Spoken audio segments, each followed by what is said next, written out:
This is Theremin 30. 30 minutes of theremin music, news, events, and interviews with a new episode about every 30 days. Now, here's your host from Denver, Colorado, USA, Rick Reed. Hey, welcome to the June 2022 edition of Theremin 30. If you're a regular listener, thanks for coming back again. And if you're new to the podcast, welcome. After you finish listening to this episode, check out the previous shows for some great music and interviews from around the world. This month, I've got music from Germany, Spain, Colombia, and the USA. And my special guest is thereminist Mano Divina of the Philadelphia-based chamber orchestra, the Divine Hand Ensemble. He'll be sharing news about the group's new album, set for release on June 21st. Let's get the music started now with a couple of European recording artists. First, we'll hear the jazz rock trio About Aphrodite from the vicinity of Dortmund, Germany. And after that, the tiki-inspired lounge band Lexada Ghost from Madrid, Spain. I'll tell you about both tracks after we give them a spin.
We started the show with a track called Future Memories 2.0, a brand new release from About Aphrodite. The band features Gilda Razani on theremin and several other instruments, Hans Vonning on keyboards and synths, and Jaime Moraga Vasquez on drums and percussion. They have just released a performance video to accompany that track. I've added it to the Theremin 30 playlist on YouTube. And you can see them live on stage in Bochum, Germany on June 24th. There's a link to ticket information in the Theremin 30 calendar. Then I played Wai Lua Lui, featuring thereminist Javier Diaz-Ena. It's from the new L'exotic Ghost album called Camango. The 10-song album continues the band's fun reimagining of tropical lounge music. It's available now on all the usual streaming and download sites, including iTunes and Bandcamp. L'exotic Ghost have concerts slated for Alicante, Spain on June 10th, Barcelona on June 17th, and Valencia on June 18th. Links are on the Theremin 30 calendar. Later in the show, I'll visit with Mano Divina of the Divine Hand Ensemble, and I've got music from Amon Rouge. Plus, after this quick break, I'll take a look at upcoming events on the Theremin 30 calendar. So stay tuned.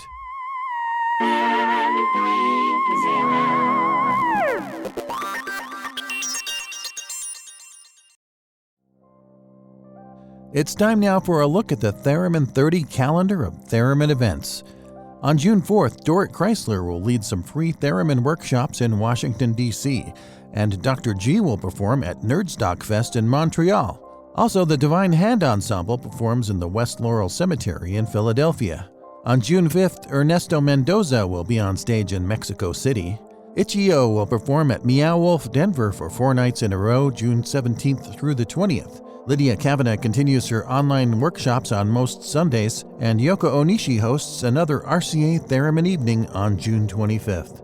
For details about these events and more, including the performances by About Aphrodite and L'exotic Ghost that I mentioned earlier in the show, check out the interactive calendar on theremin30.com. If you have an event you'd like me to put on the calendar, send me all the details through the website or social media. Now let's get back to the music with a song from Amon Rouge, the music project of Amanda Lucia Rodriguez of Bogota, Colombia. Since 2019, the singer-songwriter has been recording and releasing parts of an epic and theatrical album project called The Crow in the Hat. The third installment is almost ready for release and again features thereminist Etheremic, also known as Eric Suescon. Among the new tracks will be this recording Amon Rouge previously released as a single called Sueño Profundo, or in English, Deep Sleep.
Sueño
That was Sueño Profundo, or Deep Sleep, by Amon Rouge, featuring thereminist Etheramic.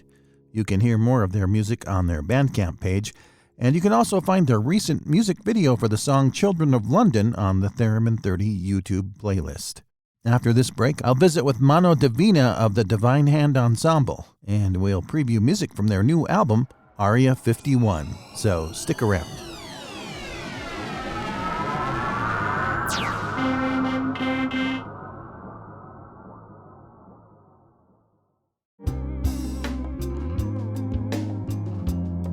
The Divine Hand Ensemble has been bringing their modern take on classical music to audiences around Philadelphia and beyond. Now they're about to release their very first studio album called Aria 51. I recently visited with their founder and thereminist Mano Divina to learn more about the group, the album, and a most unusual concert slated for June 4th.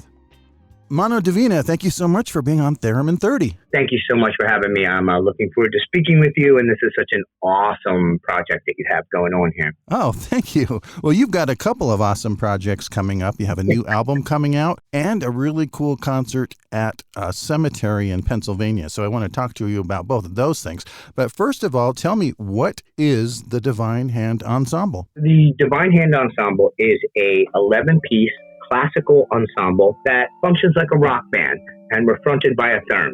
We use the theremin in lieu of vocals, so it's like a classical group doing rock covers with the theremin singing. What's the typical arrangement of instruments? You have a certain number of cellos and so on. We have a cello, 2 viola, 3 violin, 2 concert harps, vibraphone and marimba, accordion, and theremin.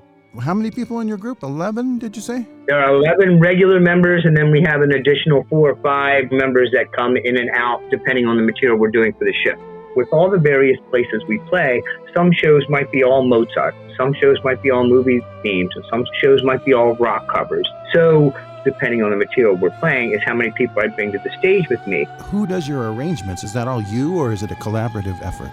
Depending on the piece, I always go to my first arranger, John Salmon, and have him do the arrangement. And then I have 2 other arrangers in the group that work outside of the project in case I want too much or John's overloaded or anything like that. Where does the name of the group come from? My name, Mano Divina, is Italian for Divine Hand. And the other reason we use Divine Hand is some of the classical material in particular that we perform is meant to emotionally move the audience. So we try to pick all the pieces that a composer was kind of putting his hand up to God in order to praise a higher self or a higher sense of consciousness in the musical world and reflected in their musical piece. So, I mean, I love Mozart's Magic Flute, and as much as I think the Queen of the Night sounds fun on theremin, we aim more for the more beautiful pieces. So we go with Divine Hand because we're trying to present divine music, and of course the theremin is played just with your hands. When I first heard of the group, it made me think of the 1960s band founded here in Denver called Lothar and the Hand People. Lothar was the name of their theremin. Yeah, our classic amongst theremin world, of course, and collectible items. There are a couple of albums are still considered influential today. Great idea, super cool concept. And of course, you know, everybody who's a thereminist today should give props to Lothar for being the first front person out there doing this. And we kind of do, not that we sound anything like them, but we kind of take that concept of putting the theremin out as a lead singer. Sometimes we do opera duets with a real singer, like the Flower Duet, and the theremin does the operatic soprano part. Your group has a relationship with the Laurel Hill Cemetery there in the Philadelphia area. How did that get started? And tell us about the concert that you're going to be playing there in June. In our town here in Philadelphia, we have wonderful venues to see classical music. However, they're expensive. Most of them start at $100 a seat. And there's just a lot of people in this town who love classical music that just can't afford that. So we started to make it our mission to bring not just classical music, but an unusual classical ensemble fronted by a theremin to places that you wouldn't normally see a classical group perform and offer affordable ticket prices. Our shows are $20, $25 each, and we play everywhere from churches to concert stages to theaters to nightclubs, and we're always on the lookout for other unusual places to play. We got asked about 11 years ago if we would consider performing in the middle of a cemetery because of all the styles of music we specialize in. One of them is funerary music. Funerary music is music that was written for the dead, dating back to the 1500s. Now, there's a lot of misinformation out there about funerary music, but it was a legitimate art form where people would play legitimately for the dead. And we found this fascinating. And I got to petition the Vatican and get access to the 9 existing funerary pieces that they had in their archives, and transcribed them, and was able to bring them back to my group to play. And we started to feature some funerary music. And the cemetery contacted me one day and they said, "We love your funerary stuff. Would you ever consider doing a whole concert of it in the cemetery?" And that's right up our alley, of course. So we were like, yeah. And while we're at it, how about a second concert that same evening where we're doing more of a Gothic theme for the audience, like Edward Scissorhands and Beetlejuice and Danny Elfman stuff. They said, yeah, let's give it a shot. And it was a huge success. So we go back every year. This, I think, is going to be our 12th year, might be our 13th, performing in the cemetery where the whole group sets up in the middle of the cemetery. We started at sunset, which is 6 o'clock, and we play until the sun sets completely and light up a bunch of candles.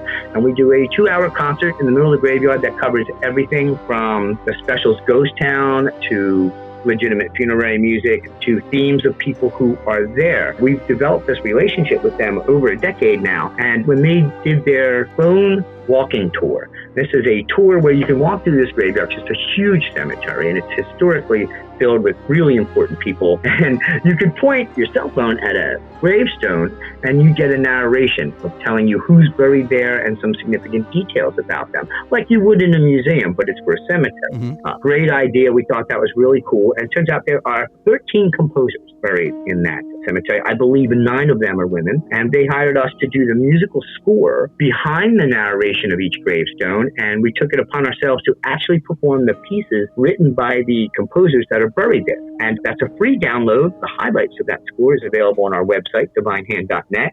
And of course, if you visit the Laurel Hill Cemetery, you can get that app in their gift shop, and you can just point your phone at any gravestone and hear a little history of who's buried there and maybe a piece or two of their composition. You have a new album coming out. It's called Aria 51. I love the name.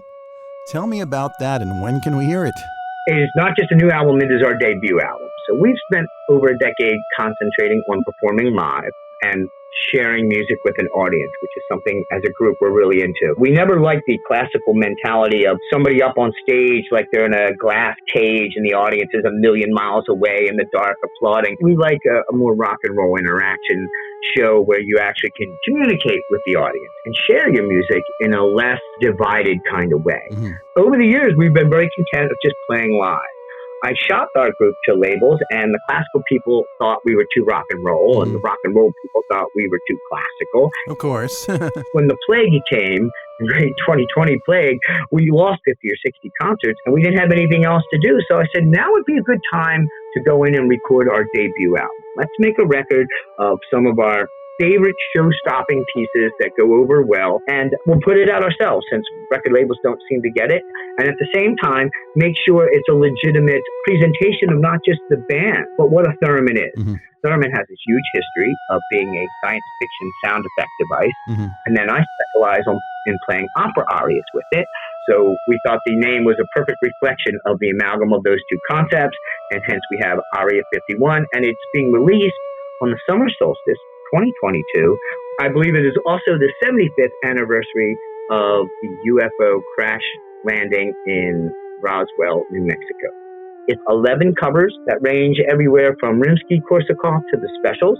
It is somewhat of a concept record, a somewhat heavenly sci-fi musical journey, some space-age science fiction operatic fun for Earthlings. We're doing a series of release parties from the summer solstice to the autumn equinox, everywhere from the planetarium, the Franklin Institute, to some concert stages like the Sellersville Theater, the Colonial Theater. We're doing a concert by candlelight in a few churches. All of this to celebrate our album and to reach our very wide audience. Well, thank you so much for taking the time to visit with us. Thank you so much for having me. I think anybody doing what you're doing is a great help. So thank you for all that you bring to the theremin community. The new Aria 51 album comes out on June 21st, but let's wrap up this episode with a sneak preview. Here is the Divine Hand Ensemble with the title track, Aria 51.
And with that, it's time to close this June 2022 edition of the Theremin 30 podcast.